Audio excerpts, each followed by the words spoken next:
भोंग्यासंदर्भात police खात्याला निर्देश दिलेले आहेत नितेश राणे म्हणतात, आमचं हिंदुत्ववादी सरकार न्यायालयानं दिलेल्या निर्णयाचं 100% अंमलबजावणी करेल असं देखील त्यांचं म्हणणं आहे.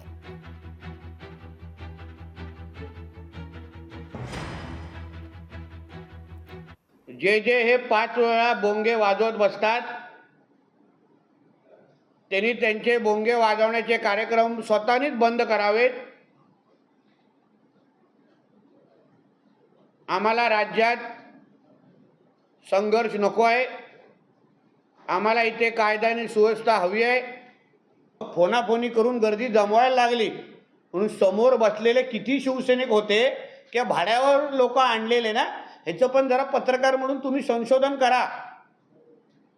कळलं ना? मग कळेल की उद्धव ठाकरेची ही जी स्वबळाची बोलण्याची लायकी आणि राजकीय क्षमता राहिली आहे का हे कळेल.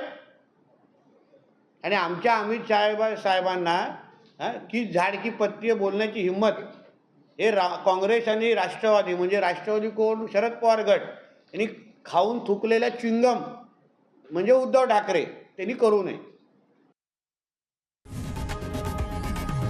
लोकशाही मराठी ऐका, पहा, जागरूक रहा.